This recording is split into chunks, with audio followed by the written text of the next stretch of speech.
The second FTX asset recovery report is packed with bombshells. New claims put Sam Bankman-Fried and his friends even closer to the center of a brazen conspiracy. The second report of John J. Ray Roman III and his FTX restructuring team, the debtors, was released on Monday, June 26, and it's a doozy. The report firms up our sense of specific financial flows, including the use of customer funds for political donations and venture capital investments at defunct crypto exchange FTX and related hedge fund Alameda Research. Among those are many flows to entities controlled by friends and family of Sam Bankman-Fried, reinforcing the picture of a vast and coordinated criminal effort. More explosively, the report claims that FTX executives were aware as early as August 2022 that the exchange was missing more than $8 billion in customer funds. This recasts many statements made by executives like Caroline Ellison, and especially by FTX CEO and co-founder Sam Bankman-Fried himself, in the following weeks and months. This is an excerpt from the Node newsletter, a daily roundup of the most pivotal crypto news on CoinDesk and beyond. You can subscribe to get the full newsletter here. Even more damning, the report describes Bankman-Fried getting very hands-on in furtherance of the overall fraud.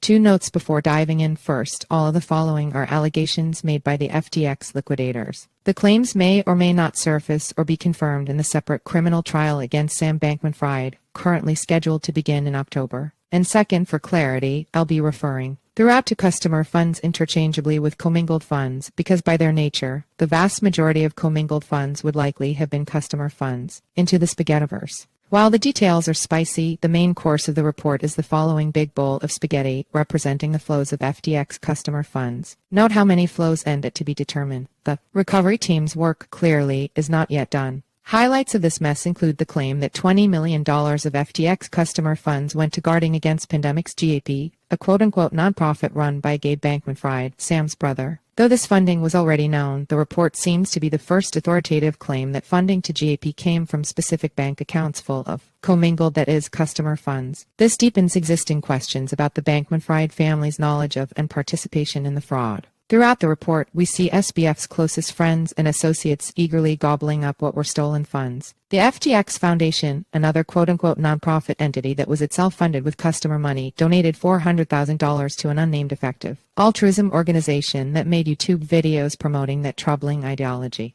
See also, Sam Bankman-Fried's altruism wasn't very effective opinion. Then there are the again quote-unquote venture investments. These were seemingly not real investments, but rather financial cutouts primarily created to recycle and obscure stolen FTX user funds. The new report specifically describes the investment of $450 million worth of FTX customer funds into an entity called Modulo Capital. Modulo Capital had been founded by two known Bankman-Fried associates, Duncan Rangan's Yu and Zhao and Lily Zhang. According to the New York Times, Yu was only 2 years out of college, and Zhang, like Caroline Ellison, was a former romantic partner of Bankman-Fried. Smoking guns. Finally, on the money front, we get some new insight into the massive personal loans that went to FTX executives, many meant to fund political donations, themselves wildly illegal. The debtors' report makes the important claim that the evidence identified by the debtors indicates the transfers were loans in name only. Way back in November of last year, I described these loans as a smoking bazooka indicating clear criminal intent. The new report appears to be confirmation of that assessment. And there's more where that came from. The report is packed with tidbits that suggest goings-on at FTX were overtly and intentionally criminal. For one, the report claims that by August 2022, the FTX senior executives and Caroline Ellison privately estimated that the FTX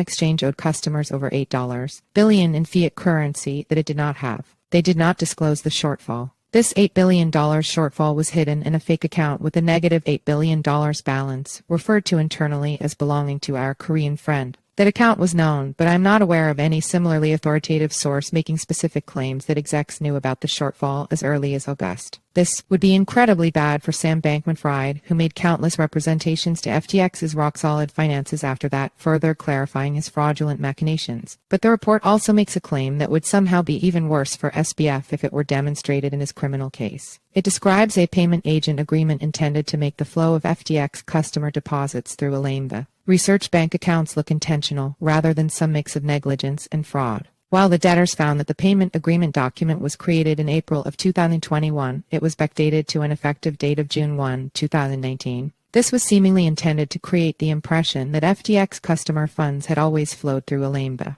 In fact, of course, that flow was an exigent strategy to circumvent banking controls, and it seems to have underpinned the larger fraud. In short, the payment agent agreement document is evidence of a criminal conspiracy. And according to the debtor's report, Sam Bankman-Fried signed the fraudulently backdated document with his own actual hand. Notably, while Bankman-Fried regularly executed agreements electronically using DocuSign, which electronically records the date and time of execution, Bankman-Fried signed the payment agent agreement with a wet signature. This is just radioactively bad for Bankman-Fried's criminal defense for two reasons. First, the one-time use of a physical signature indicates a clear strategy to avoid generating DocuSign metadata that might reveal the document was not signed in 2019. That clearly indicates Bankman-Fried was engaging in conspiracy to commit and conceal fraud. See also, FTX's bankruptcy fees already top $200 million, court examiner says. Second, a physical signature means it's possible someone actually saw Bankman-Fried sign the document and or that it can be clearly established that the signature is his. This would eliminate even the far-fetched hypothetical defense that Bankman-Fried's electronic signature was somehow faked and he was actually unaware of the document. To reiterate, it's not certain that these and other facts claimed in the debtor's report will become part of Bankman-Fried's criminal trial, but it seems very likely most will. So while we were already pretty sure Sam Bankman-Fried was cooked, it's starting to look like he's downright deep fried.